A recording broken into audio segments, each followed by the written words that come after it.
I really, really enjoyed Wolves. And this is the brand new Brad Pitt, George Clooney movie on Apple TV Plus. This was written and directed by Jon Watts, who did the last three Spider-Man movies.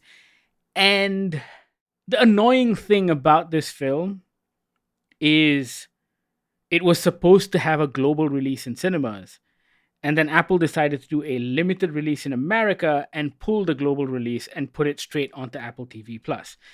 Our read on the situation is that they've been burned over the last year by some of their cinematic releases. Napoleon didn't perform as well as they thought it might have. Fly Me to the Moon was a box office bomb.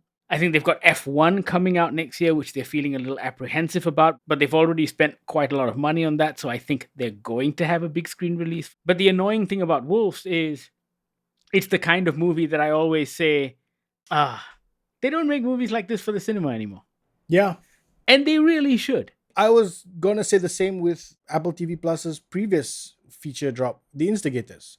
I had a lot of fun with The Instigators, but it definitely feels like one of those movies that you don't see get made for the cinema anymore. And it is a smart decision because neither The Instigators nor Wolves was going to make bank at the box office. It's just not that kind of movie. But I don't know what the budget on this was, and I don't know what the budget on The Instigators was. But if it was a mid-budget production, then I think there needs to be space in theaters for these sorts of films. Because it's beautifully shot. It's really well performed. Now, there's nothing particularly new or unique about Wolves. We've seen this sort of movie before. It's that caper film that all takes place within one night, where a couple of individuals are running around either to or from the mafia. They're worried about something. They're trying to figure something out. There may be a dead person who isn't dead. Like, we've seen this movie before. However, what makes this one stand out is Pitt and Clooney. Yeah. Yeah, man. Watching this, I was like, fuck, it's been 16 years since we've seen them together on screen. And I wish George Clooney didn't spend all of this time trying not to be George Clooney.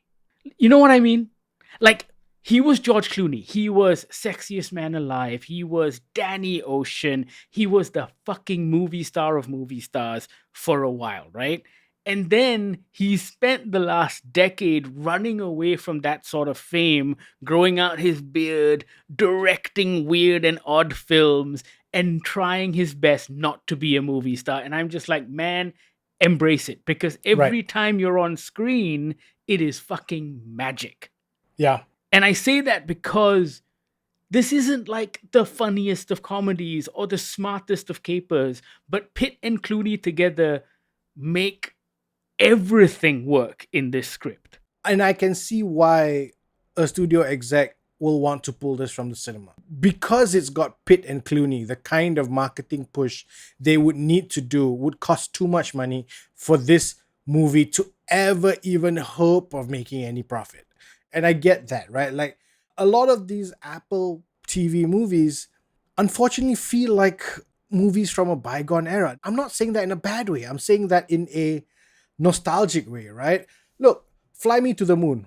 We loved it. Instigators. I loved it. Wolves. Fantastic. Fancy Dance. Fancy Dance was Fancy great. Dance was so good. Yeah. And these are the kinds of films that in the early 90s, late 80s would be all over cinema. But I think in 2024, as much as you, as much as I, as much as a handful of other people we know lament the death of cinema, Wolves isn't a occasion movie-going experience, right? And that's unfortunate. It isn't, but also it feels like the Hollywood system is broken in that sense. Yeah. In that they've slowly managed to push movies like this out of the way. And it's very interesting because when you watch the interviews that Brad Pitt and George Clooney gave at the festivals, when they're talking about Wolves and this limited release and the pull from a global cinematic release, the line they take is that we're living in a new world. We're not sure what to make of the streaming environment yet, so everything is an experiment and we're trying to work things out. However, if you go back to the 80s or 90s, Wolves is exactly the kind of movie you would watch in the cinema at 3 p.m. because you had a day off from work and you just walked over and you went, what's showing? Oh, look, Yeah. it's a George Clooney, Brad Pitt movie. This might be fun. Yeah. Also, I have to say, credit to Jon Watts. As I am watching this film, it did not feel like a movie that was shot for your phone. It had scope and it looked beautiful and the cinematography looked big. And I enjoyed that a lot. Yeah. What is it about? It's very, very familiar. George Clooney and Brad Pitt play fixers.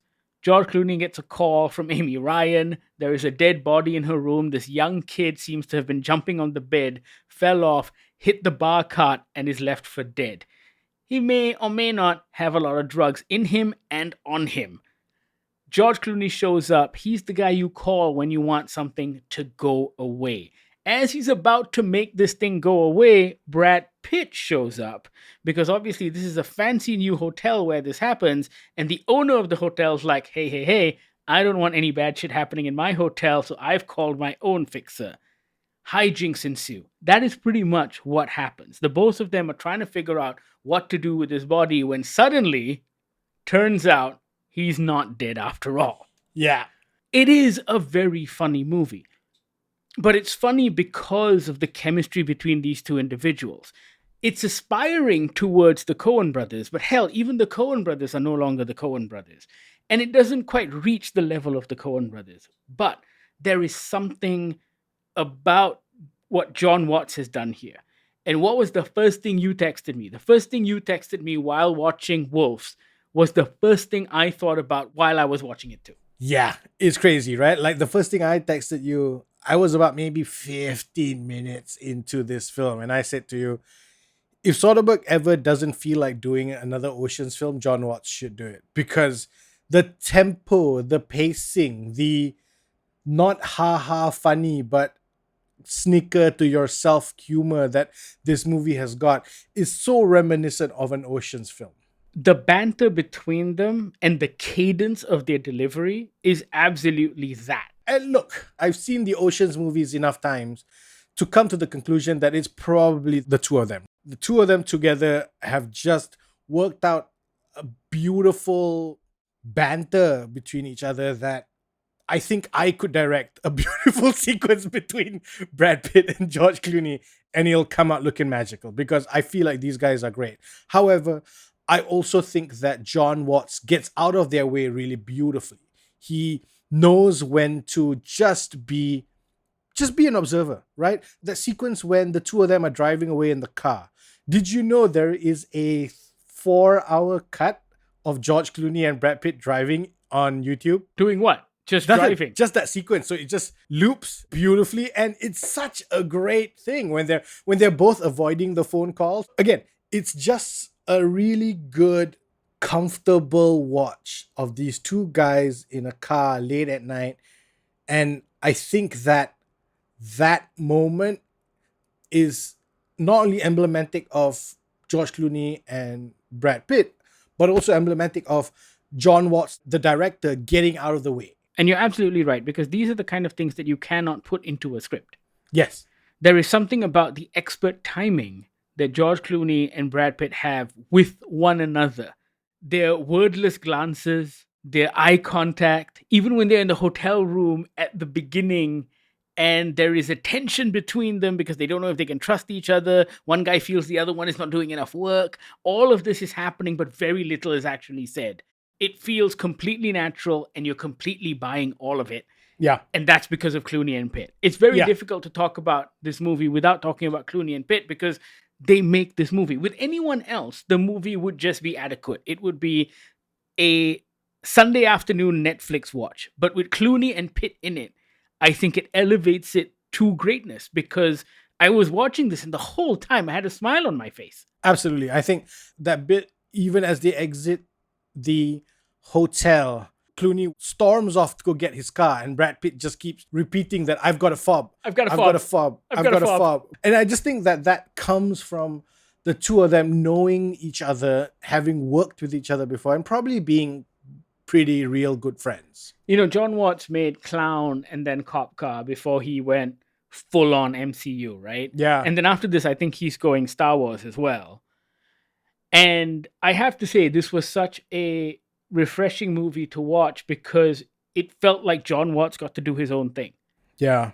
We love those Spider-Man movies and they were very, very well made. But of course, when you work for a machine like Marvel, I think a lot of your creative tendencies need to be put on hold because you have to serve not just the story you're telling, but serve the studio as well. Because there are all of these investments and expectations and everything. With Wolves, it feels like he got to tell the story he wanted to tell the way he wanted to tell it. And that really came across. It was a real throwback. And I just had an absolute blast. It's the kind of movie I would watch again. Yeah. And I really want him to make another Oceans movie with these guys. I never thought anybody could do it other than Soderbergh. But having seen Wolves, I'm warming to the idea that Jon Watts could do it. I think so. I think Jon Watts could do it, right? Like, just get the band together. And we've already seen how easily Pitt and Clooney can slip into that rhythm. We saw the same thing with Matt Damon and Casey Affleck. I get it. Bernie Mac's not around anymore, and that's unfortunate. But, you know, like, I really don't want my last fresh Oceans experience to have been Ocean's 8. Yeah, I forgot about that one. I do too all the time. Forget about it. But, like, I don't want that to be the freshest Oceans title that I see. You know what I mean? Like, enough can be done. I think these guys are all there. It's unfortunate because the three leads of Ocean's 8 had fantastic chemistry. For me, the problem with that movie was the caper was stupid. I didn't like the chemistry between the three leads. Oh, did you not? I thought Sandra Bullock and Cate Blanchett, I thought they were really slick together. My issue is that it's Sandra Bullock doing Danny Ocean and Cate Blanchett doing Rusty. They tried to mirror those characters a little too much. And it would have been fine in a world where Danny Ocean doesn't exist. Yes. But the fact that she's his sister is a problem. She can be Danny Ocean's sister, but she doesn't have to be a mirror of Danny Ocean. To just go back to Wolves, there is a lot that is done here that I thought was beautiful. There is no unnecessary bits about Margaret, the Manhattan District Attorney. How can there be unnecessary bits, Bahir? The movie is so tight at an hour and 40 minutes. We all know the reason we're here is to watch George Clooney and Brad Pitt do their thing. Correct. I don't need to see Margaret go home to her daughter. I don't need to see Margaret worrying about the dead body. I don't even need to know who the mysterious woman on the other end of the line is. I know who it is now, but I don't, it's unimportant for the story, right? The story is George Clooney, Brad Pitt, lone wolf cleaners. That's it. I don't need any more. And it heads into a beautiful ending at Brighton Beach. Jon Watts knew exactly what he was doing. And he cites his inspirations and he's very proud of it. There's a bit of the Coen brothers, there's a bit of Tarantino, there's David Mamet, there's a lot of that stuff. There's even some Buster Keaton slapstick stuff going on. All of that is there and it's absolutely fantastic and he isn't shy about it. I think it's just pulled off expertly. Yeah. It's really nice that Jon Watts was allowed to do this after a decade of superhero fare. I really can't wait to see what he does with Star Wars. I hope he brings some fresh eyes to that as well.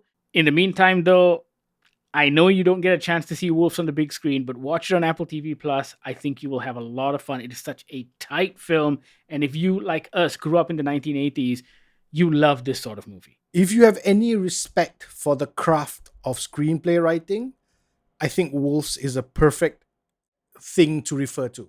It is so tight. Yes, the movie is elevated by wonderful delivery. It's elevated by fantastic casting. But the story is tight. There is no unnecessariness here at all. Watch Wolves. It's now showing on Apple TV+. We highly recommend it. You're going to have a blast. Clooney and Pitt are just fantastic. Let us know what you think once you've seen it. You know how to reach out, Goggler MY, all of our social media feeds. You can also email us on podcast@goggler.my or send us a WhatsApp on the Goggler hotline, 012-524-5208. Thank you so much for listening. This is the Goggler Podcast.